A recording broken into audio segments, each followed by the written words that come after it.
The broadcast is live. The broadcast is live. We're here. This is the first time we've ever done anything like this.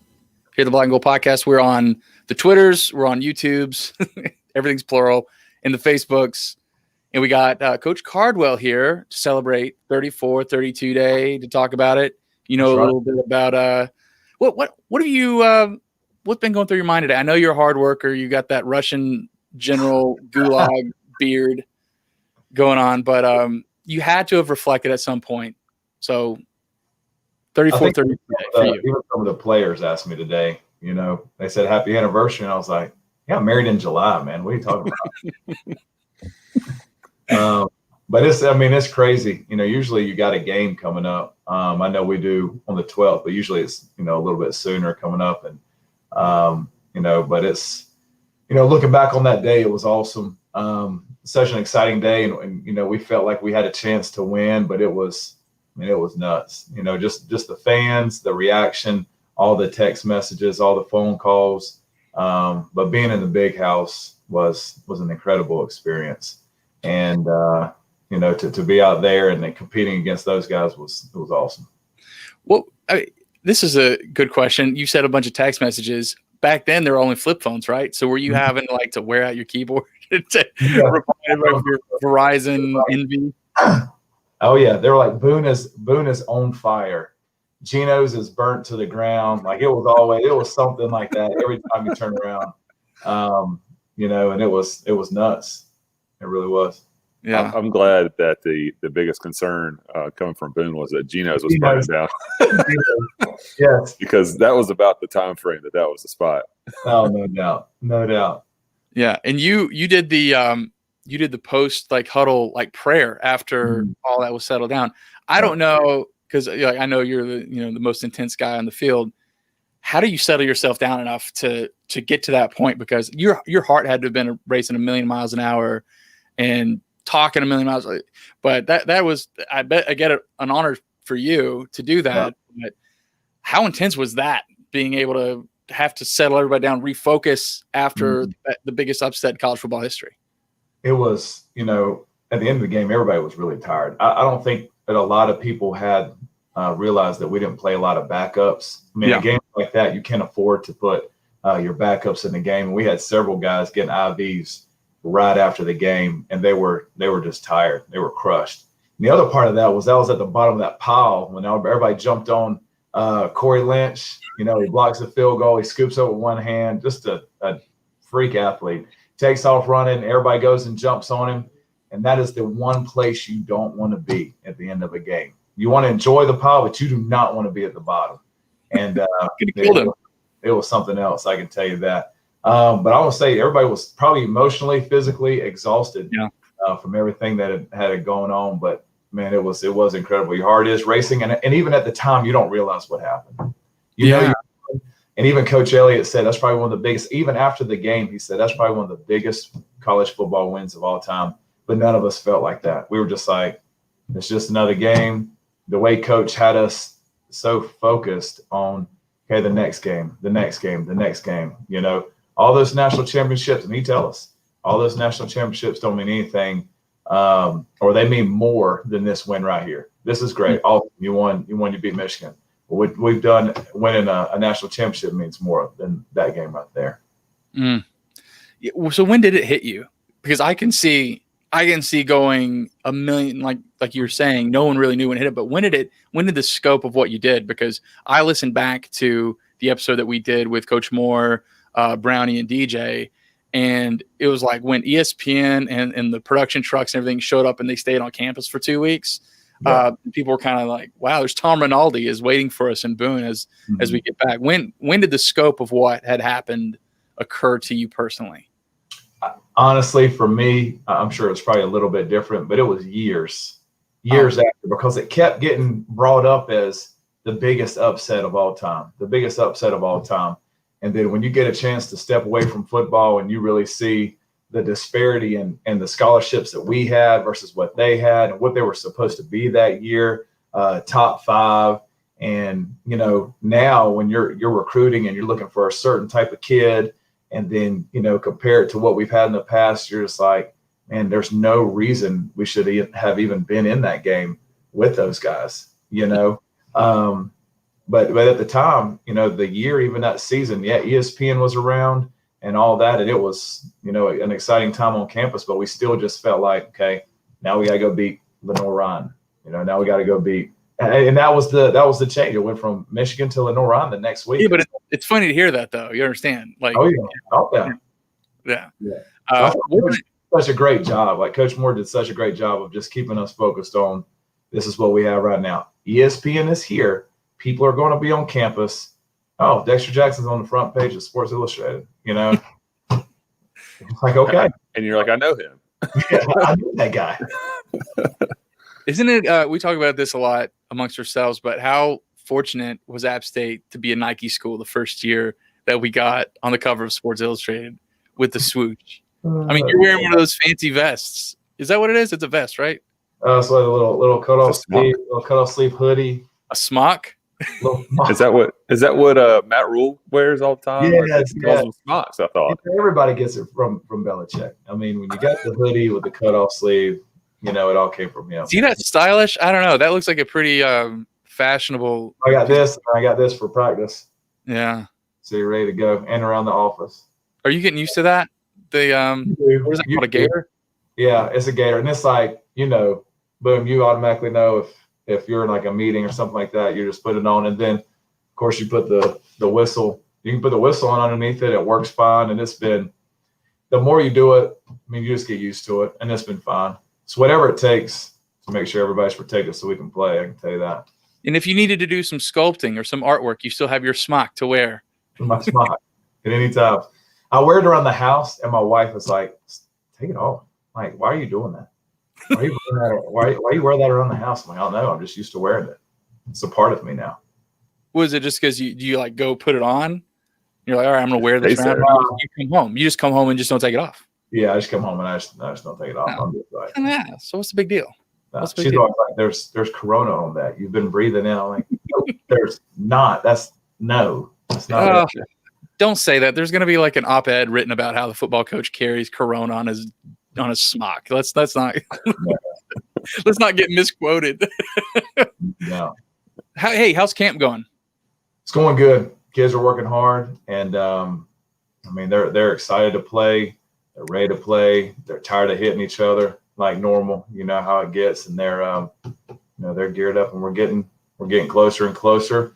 I still, we're about 2 weeks out, to getting prepared for Charlotte, but the kids are excited about the opportunity to play football. I mean, that's always been the thing about Appalachian State. These guys just want to play football no matter what. Yeah. A lot of talk about that. The Michigan game is about that camp before. Mm-hmm.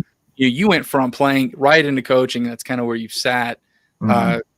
How do the camps that you've been part of as a coach compare to what you had as a player? Because, I mean, we've heard the stories about what the championship era camps were like, especially that 2007 one. Well, what's the difference? My guess is it's a continuation, but what would you say? Yeah, it's just, I mean, it was rougher.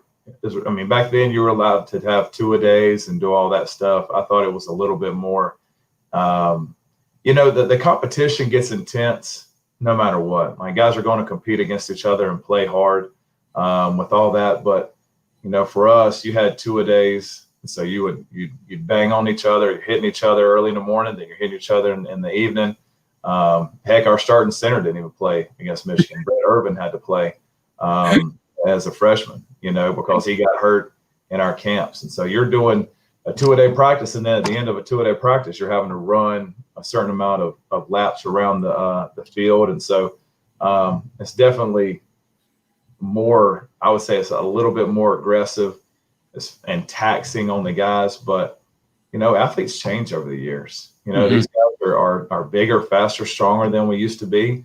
And they're more, I would say, specifically trained for that position. And over and over again, they know I got a 4 to 6 second burst every single play. Let me give it everything that I got for this 4 to 6 seconds. And then I know I get to a breather for 10 to 15 seconds. And so more guys are trained that way instead of practicing all day long, Yeah. Were the bodies a lot rounder then? Yeah, no doubt. Mine was. It's interesting watching all these clips of the long hair, the Cardwell, the long biker hair just flowing. You didn't have the beard. What do you think? I mean, I personally, just, me being a fashion critic myself, I like the short hair and the bushy, Russian gulag beard more than the inverse of you clean shaven with you didn't have a beard then, did you? I don't remember. When we got to the national championship game, I grew it out and had the beard and the long hair. And I tried to get the hair out. I mean, my wife would still would love if I had long hair. So why you just don't, because it's not good? Like, coaches need to have short hair. Is that why, or is it just easier? No, I think when I was starting to transition into being a coach, it was, all right. Everybody has a phase in college, Yeah. You got a style that, probably isn't the best fit right now. No doubt. Act like you got some sense, look like you got some sense, cut your hair, all that stuff. And so I was like, fine, whatever. Yeah. Yeah. Well, what's it like not having the hill to run up? Because I know that all the guys doing the run up Miller Hill, now it's not even an option. So what's the substitute? Run up the ramp. No, trust me, these guys get plenty of running in. I can tell you that. I don't know, used to be Anthony Kruger used to run up that hill a whole lot back when I was playing. When he was rehabbing from an injury, you'd always look over there and you're like, we call it Kruger Hill sometimes because he would always be up there running. And, but now, they're out there getting it clean. It's going to look good. It's going to look really good. The field already looks nice. The building looks awesome. That hill's coming in nice. Sometimes you walk out there and you look at it and you're like, man, how grateful, how privileged are we to be able to be out here and be a part of this? Yeah. Have you been inside the building yet? Have you been to walk around and check it out? I have not. We've done several virtual tours and all those things, but and they've done it. From what I've seen, it's going to be awesome. It's going to be really, really nice and top of the line, and it's going to be, it helps us. It's an arms race. It helps us recruit whoever's got the nicest, newest stuff. And so that's been for us. Well, that's where the locker room's going to be, right? Is that right, Charles? Is that where the new locker room's going to be in the building? Coach knows as well as I do. That's what they're saying. That's what they're saying. I don't really know. So, like you're asking about different things. I'm like, man, I don't ever know until somebody comes and tells me, hey, Nick, you got to be here. Like I just got to figure out what I got next. Yeah. You're going through camp, you start getting ready for the season. It's like, okay, today's Tuesday, I guess. I got Tuesday practice. Let's get this. You're always thinking about what's next on the checklist. Yeah, you're the most organized guest we've ever had. You're the one that called me the day before and asked like what checklist you needed to be on the Black and Gold podcast. What I need to do. So what? Very organized. Yeah, well, you need to have an internet connection and patience. plenty of patience. Yeah, plenty of patience. Well, I'm really glad that camp's going well, and I assumed it's going well. We've seen a lot of stuff online with what seems like a very unified locker room, but at the end of the day, kids need something to rely on in terms of expectancy, and there's all this, I think it's kind of settled down a little bit now. But it seems like it's been, we're going to play, we're not going to play. We don't have games, we do have games. Are they going to be fans? We're not going to be fans. And that could be distracting. And, we've talked a lot about how Coach Clark is, we're so glad that he's at the helm. And you and I talked about this a little bit, about him wanting to be there, wanting to be at App State, wanting to be in the captain's chair during this unprecedented times, because these guys are regimented. They're used to playing this weekend. That's what everybody's used to, is playing this weekend. And now they're not. But it does sound like out of all in terms of like best case scenarios, it seems like we're in a really good spot, all things considered. He's the perfect, obviously, he is an App State guy, but a perfect fit for this time, for all the things that go on within our kids' lives. You want somebody that you can trust. Yeah. And he is the most genuine and communicates great with the guys, right? We got this coming up, right? We're working on this game. We got this game, or this thing's coming up, and does a tremendous job of talking to our guys and getting them prepared for the next deal that's coming up. All right, what do we have tomorrow? Whether it's on or off the field, having our guys prepared. I think so. There's no surprises, and he doesn't hide anything from anybody, and he's himself. I would think other people, first time head coach, that you would try to be somebody else. He's not. He's himself. Now, there's hints of Coach Moore in there at times, and there's hints, of different guys. Obviously, he's been around, but man, and that's what I think the kids appreciate the most, is that he's genuine and he's honest and forthcoming with everything that we have going on, and so it makes it easy for the kids and coaches to rally around. And so, man, as tough of a situation with the way the schedule is and all that stuff, he's done a tremendous job with that. How's he helped you the most with the offensive line part? Because you're new to this. Gosh, he's great. Listen, I feel like I'm like the luckiest guy in the daggone world. Like, I get that this is the best job in the country. To be the offensive line coach at Appalachian State University, one, best job in the country. And two, to have him, if something doesn't go right, or if I have any questions about anything, I'm like, hey, coach, how'd you guys handle this front or this look? And he's got the answer like that. Like, he don't even have to look it up. He's like, oh, Nick, we just did this, and we did that, and this is how you can fix it. To me, that's a luxury to me, at all times that I got somebody like that.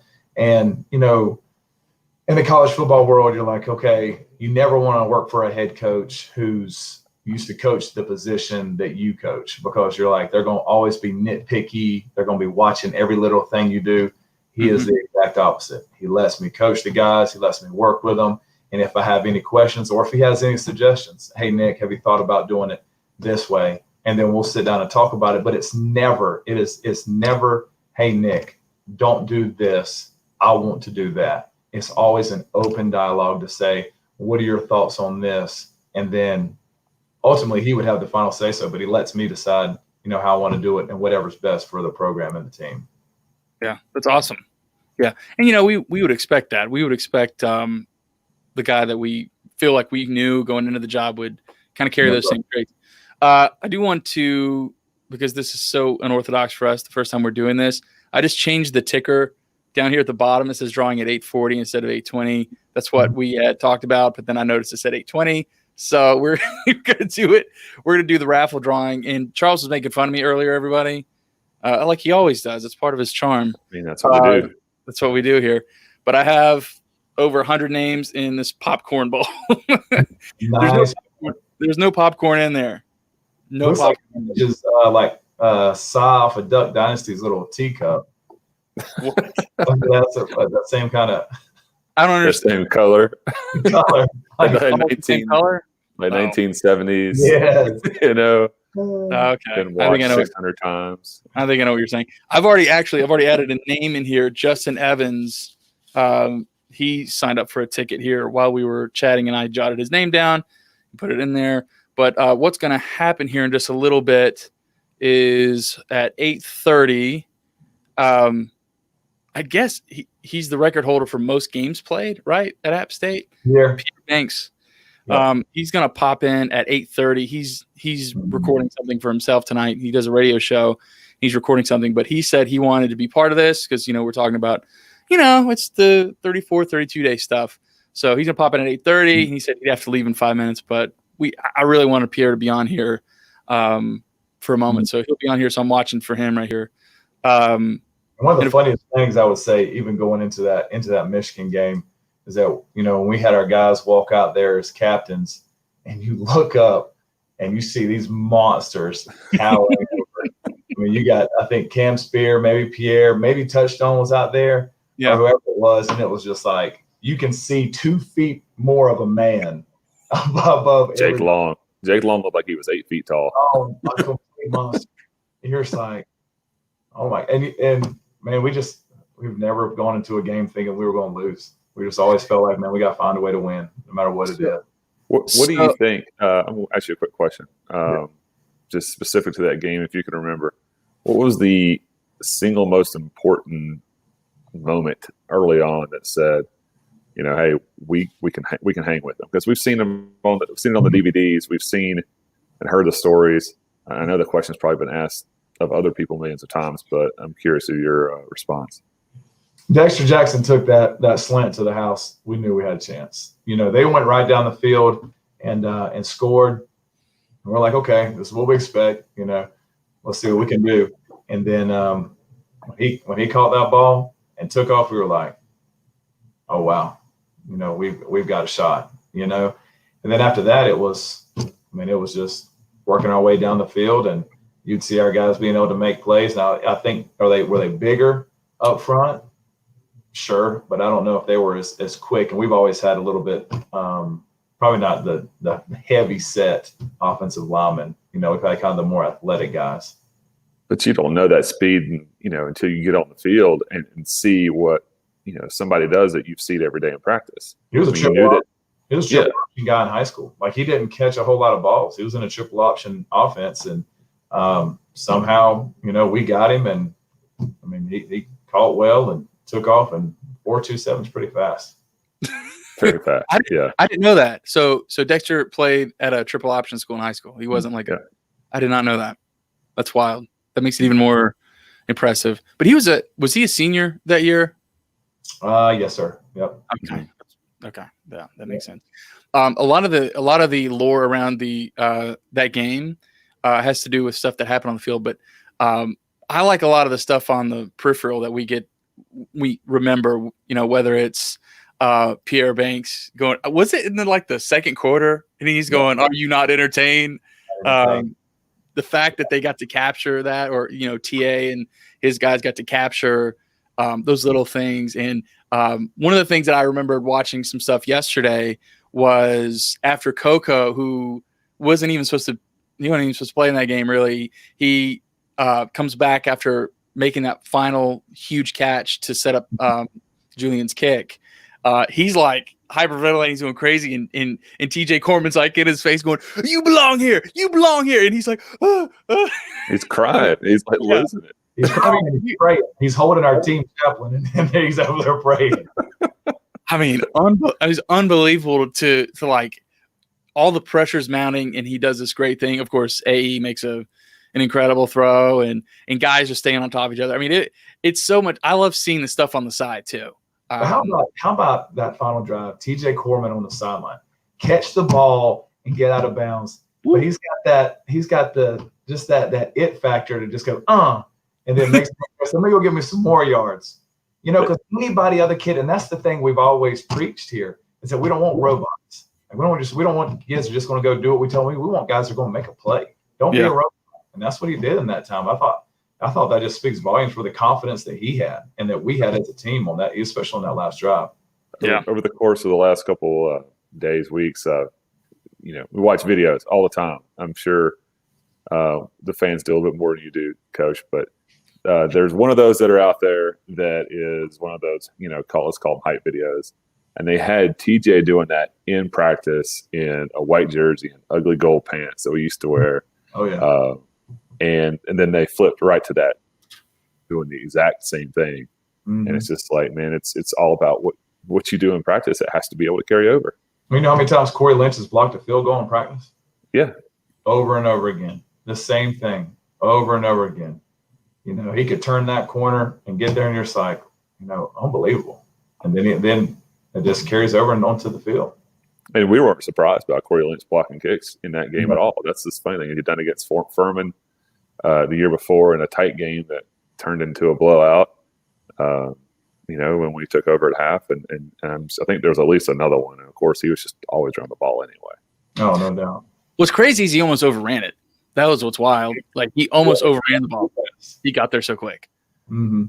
But you're talking about some of the best hands I've ever been around. Obviously, he picked it up with one hand, but he could have easily played wide receiver. Oh, really? Oh, yeah. No, he had some hands. Didn't he? He played offense and defense in high school. Wasn't he like a running back? Film that's electric. I don't know if I've seen it. Corey Lynch playing running back. Everything. Offense, defense. He was He was making kids miss. It's ridiculous. He's from Florida, right? He went to high school in Florida. Mm-hmm. Yeah. Man, what was that? I don't even remember the connection of how he got to App, but because we weren't recruiting out of Florida. Somehow he had a connection with Coach Wiley. I mean, I'm not quite sure. Or maybe Coach Ivy, because Coach Ivy was coaching down there at the time, and they probably called about him, something like that. I'm not quite sure. But I was all in that kind of same area as him. Yeah. No, I mean, and I didn't even – I don't think I realized this or remembered it until like leading up to this show, watching that ESPN segment that you guys did. What was it? Three years ago? When you guys were in the locker room or the film room. I didn't realize that Corey Lynch asked Pierre to switch with him. Before. Pierre will tell you, he's like, that's supposed to be my block.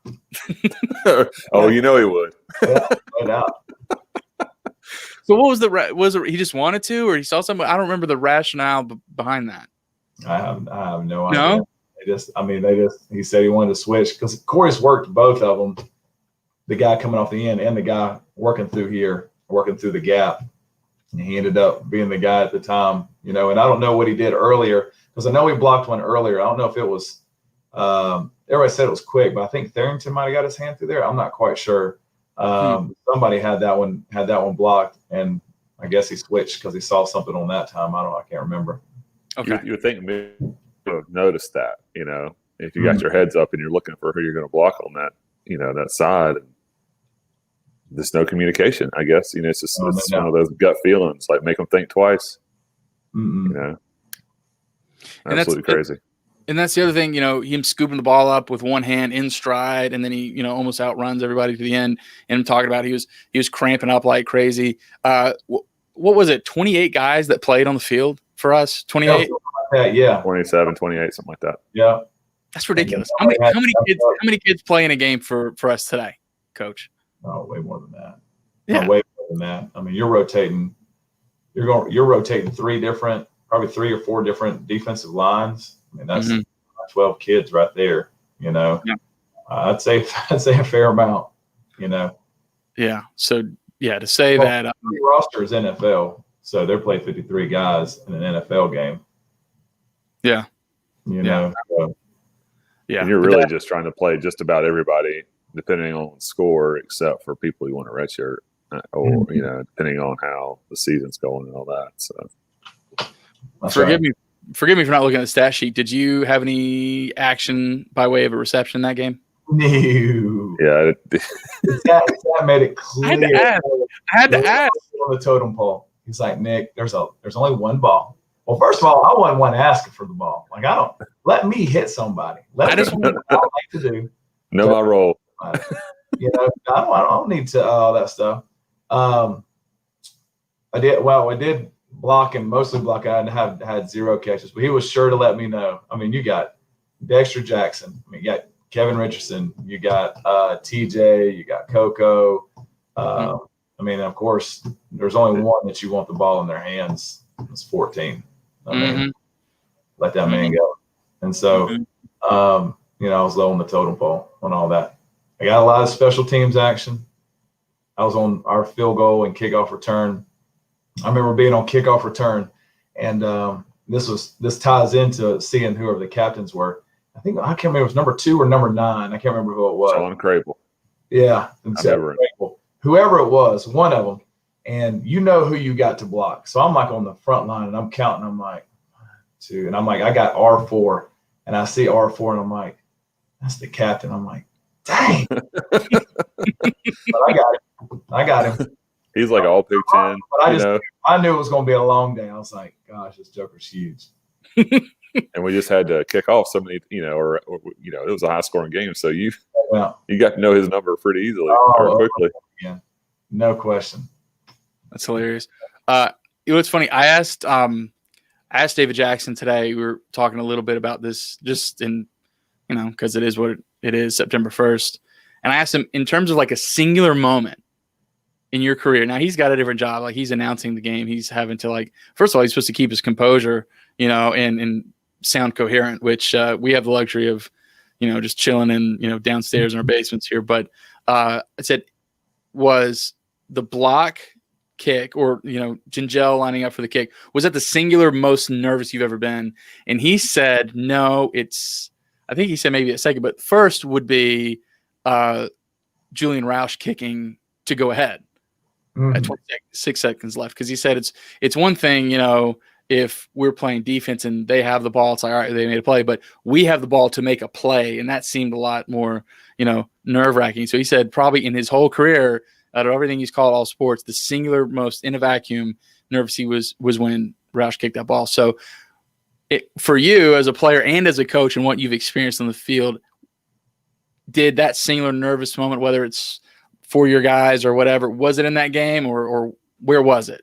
No, that's it. Like that field goal right there. Because I was on the field goal team, and I knew in my mind, I said, ain't nobody coming my way. I'll hold somebody if I got to. We can kick again. Yeah, we can kick again. Whatever it takes.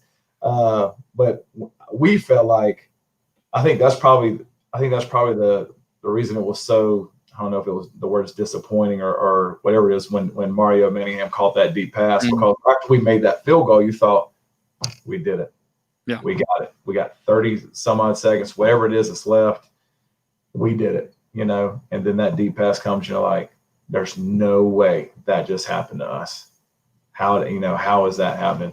But yeah, I don't know. Very, very nervous. I just say, Penn State was nervous. Oh yeah. So it was comparable. You're saying it's very. You go into overtime with Penn State. We just fought our tails off and came back. Yeah, that was probably the most mad about a loss, because I had felt like our kids deserved it. I was like, our kids had worked their tails off and they deserved to win this ball game.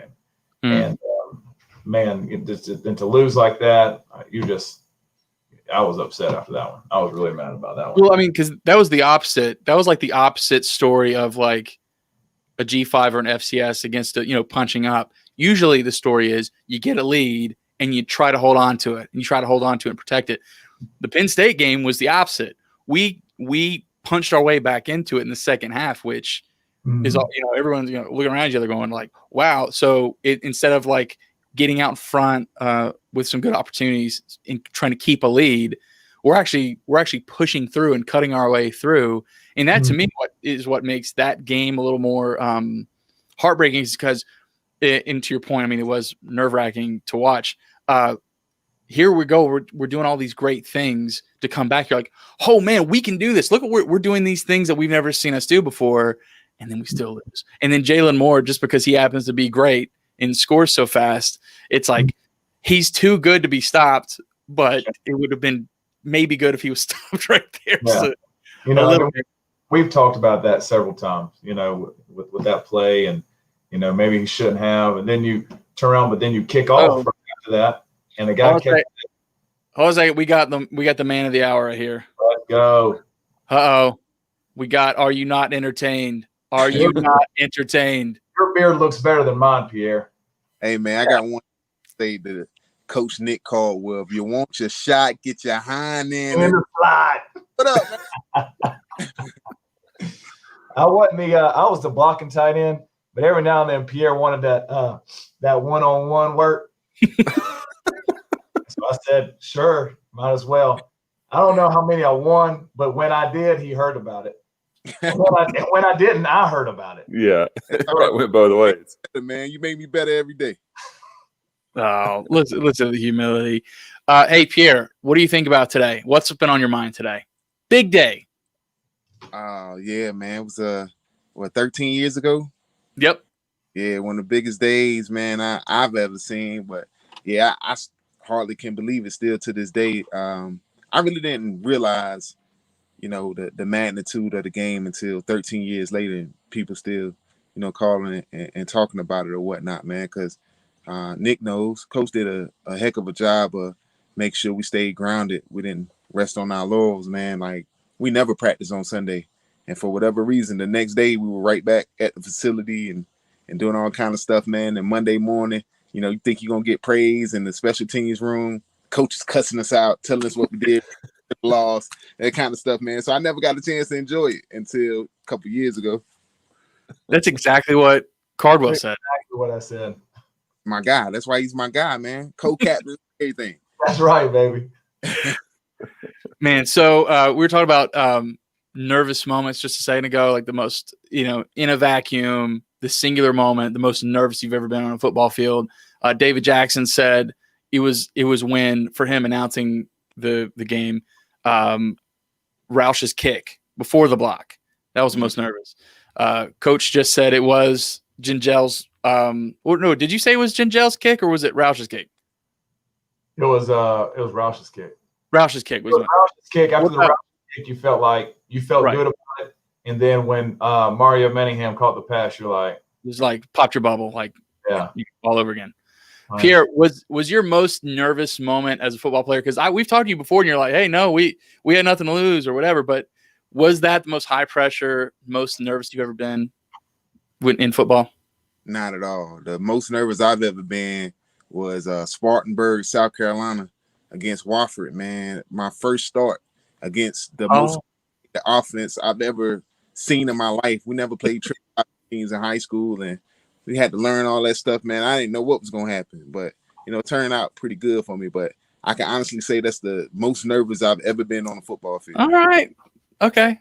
You're consistent, because that's kind of what you said when we had you on, I don't know, 2, 3, 5 years, 4 years. It's been a minute. Yeah, Coach probably remember, man. I think everybody else was nervous right along with me. They didn't know what was going to happen when I took the field for B West on that day, man. But yeah, the Michigan game was fun and everything, but to me it was just a game. I mean, it didn't have any bearings on our goals of winning the Southern Conference, and anything else after that being gravy. It was just another game where I had nothing to lose. I'm playing against guys I see on TV, big time venue, get some good experience. But I didn't really feel any pressure to try to, we got to win this football game or anything like that. Love it. Are you not entertained? I don't think a man feeling a lot of nervousness could talk trash in the second quarter like that. Oh, no, I can talk trash. No matter. Pierre's going to talk trash. Yeah, that's just it didn't matter. We were in Alabama. Somebody was going to hear Pierre. That's how you knew we were ready for a game. If you were in there before a game and Pierre was talking, if Pierre was ever quiet, I was like, oh. That's how I knew we was about to win whenever I heard Pierre in the locker room. Yeah, I love it. Talking trash. Pierre, I don't know what I know you popped in here. I don't want to interrupt you or whatever. I don't know how long you're hanging out with us here. Oh man, as you can see, I'm in the studio, man. I'm getting it in, man. I gotta get in for Feel Good Radio, but allowing me to come on here for a few minutes, man. I get to talk with the doctor. The doctor ain't said nothing to me since I've been. Oh, man. I was just admiring you, Pierre. I love that backdrop. Oh goodness. Awesome. So you hanging out with us, or you got to go? I don't want to step on your toes if you're working on something. Man, I got to slide, man. But I just wanted to pay my homage to the boys from Black and Gold, man. And when I heard my co-captain was going to be on here, I just want to say, man, I appreciate all three of you guys, everything that you're doing for App State Nation, man. Black and Gold guys, keeping it alive, man. Nick, you carrying on tradition. That you will be in that position, man. It my heart every day to see you doing your thing, man, and carrying on the things that we were taught, man, and all that kind of stuff. So all three of y'all boys, man, thank you so much for everything you do. Y'all keep doing your thing. Yeah, thanks, Pierre. Thank you so much, man. Awesome. Yeah. See ya. Cool. I ain't heard that in a while. The doctor. That's taking it back a little. I don't know. Was it Dr. what? Love Doctor. He just called me the doc because I guess I was pulling up old stats and stuff like that. I don't know. It was. I think what it was the first time we had Pierre on. I mean, I literally don't remember what it was. 2016 or 17. He was on the back porch, smoking a cigar. That's right. Charles knew more about Pierre's career than Pierre did, and he was talking about stuff. He's like, no, that Eastern Kentucky game, actually what happened in the second half is blah, blah. And Pierre's like, man, you know more than me. You're the doctor. I don't remember what the doctor of what. Because yeah, whatever it was. That EKU game was a big game now. Yeah. Yeah. We lose that game, we have a hard time getting to the playoffs. And he's about. I think that was the 2005 one. I think that was early in the year, though, right? 2005. It was like wasn't that like the first game of the season? Yeah, it was right before the first half. They caught a deep ball. And this is what we tell our guys all the time: never give up on a play. Corey Lynch chases the guy down, tackles him like on the 5-yard line, saves a touchdown. I think we end up winning the game like 28-24. The touchdown. Not only did this touchdown save us from losing the game, it helps us get into the playoffs. I mean, and probably it was a huge game. Yeah, Coach Moore keeping his job that year is what they were telling us. So big play, one play changed. In those years, you didn't have. There was a fine line between 8-3 and 7-4. 8-3, you always made it. 7-4 put you squarely on the bubble. Those OVC games, non-conference games, were very big. We had Kansas and LSU that year. So you already had 2 strikes kind of against you. So yeah, but that we played LSU better than we played Kansas that year. I watched the round, but yeah, no doubt. Yeah. So what was the deal there? I think Kansas was earlier in the year, but LSU was one of those late. Yeah, Kansas was earlier in the year. LSU was fun. I mean, our kids were just loose. I think right before the game, we had heard that maybe Furman or somebody lost and that we were tied to be able to go into the conference championship. And the guys went out there loose and just played ball. I mean, you'd be amazed at how many games in the history of App State where we have been waiting to find out if somebody's won or lost, and you hear somebody just lost, and that puts you in the driver's seat. Shoot, them kids go out there and play their hair on fire. That happens. I mean, that happens to this day. Well, the year before the championship game for the Sun Belt, when they had the inaugural, game, what wasn't it? Didn't Arkansas State beat Georgia Southern on TV, or Troy beat something right before we played? Might have been Troy. I'm not sure. Yeah, snuck up and beat them. Maybe I'm getting that wrong, but there was somebody. Yeah, it put us back in the seat. Yeah, put us back in the driver's seat. I mean, that happens to this day, but especially back in the SoCon days when, you got a lot of 3-way ties and all that nonsense. But okay, so listen, it's 8:40 right now by my count. This is what my laptop says. I don't know what the satellites say, but it's 8:40 on my laptop. So I'm gonna get out and I added. Hold on a second. I added 2 more names here. I'm gonna get them right. Busy. Grayson Farmer. And Justin Evans are the 2 guys that they signed up here during our little broadcast. I wrote their names already, and I put them in the magic popcorn bowl. And all right, so here's the deal, folks. This is big. This is a big deal. I got my bowl here. You shake it up a little. I'm shaking it up a little bit. Hear that? I'm not looking inside of it. You hear it, everybody? I'm shaking it up. This is big. I'm kind of nervous, to tell you the truth. I'm stirring it. You're doing a great job. It's gonna be Thank you very much, guys. How's it look? It's gonna be the one. It's gonna be the one you wrote nothing on. It's gonna be great. Oh, that would be great. I'd have to make up a name. All right, I got it. This is it. It's game time. Okay, here we go. Nathaniel Rector. I don't know if Nathaniel. There we go. Rector. Congratulations, Nathan. Let's see, just to prove it here. Is that working? It is. Look at that. Oh, what's up? Congratulations, Nathaniel Rector. That's very cool. Rector. Very cool. We've never done this before, but so as of, let me see, I forgot. Yeah, we raised over $5,000 for Yosef Club over the last 2 weeks with this this raffle. And the coolest part is that it's from BGP listeners. Last year we were part of it's the exact number is $5,045.04. Got to throw in the 4 cents. You can't shortcut on the 4 cents. But last year when we did the tweeting of the 34-32 day, we estimated that we were responsible for $2,500, but this raffle did double that, literally double that. So That's really cool. So tomorrow we'll be sending in again, I'm going to say the number again, $5,045.04. And send that check in. Yeah. So I want to thank everybody for participating. That's awesome. Say again, Coach. I'm sorry. I can't tell you how much we appreciate it, fellas. Honestly. Wow. I mean, it's nothing. That's what we want to do. Every little bit. I'm telling you, that's awesome. That's a huge chunk right there. Important. Yeah. And, the thing is, we hear a lot about, athletes and opportunities and scholarships. We like the competitive part of it too, though. Like, we like the idea of knowing that there's a place where fans can go give money to something that helps us be more competitive.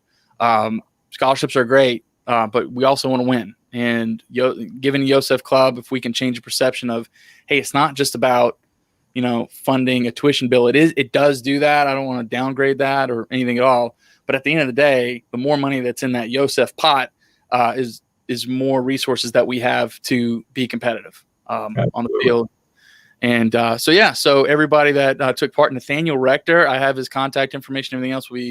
I'll get in touch with him soon. He will have the opportunity to have Coach Moore write his name on the plaque. Coach Moore wanted to offer that. Coach Moore, by the way, was extremely enthusiastic about being involved with this. I did ask him, I was like, hey, I have this idea. I'd like to raise some money for Yosef, just kind of be fun on the day. And he was ecstatic about it. He was super gracious with his time. And he said, hey, I'll write their name. I'll write it on there. So you have that option, Nathaniel, if you're watching. Congratulations. This has been fun, Coach. I appreciate we've never done this live stream before. I had fun. I don't know. This was kind of cool. Awesome. It's great. It's kind of cool. I don't know what else to do. What else are we doing, Charles?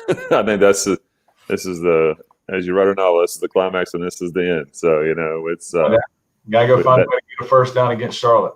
Yeah, let's do that. Right. Let's let Coach do his thing, and because next week is coming soon. That's right.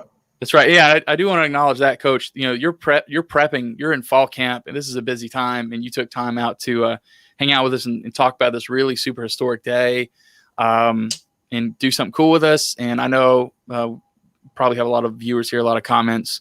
Thanks for taking time doing this. I know you're a workaholic, so get back to it so we don't lose. And we appreciate it very much, man. Thank you for your time. You guys are awesome. Thank you so much. Awesome. Appreciate it. Bye, everybody.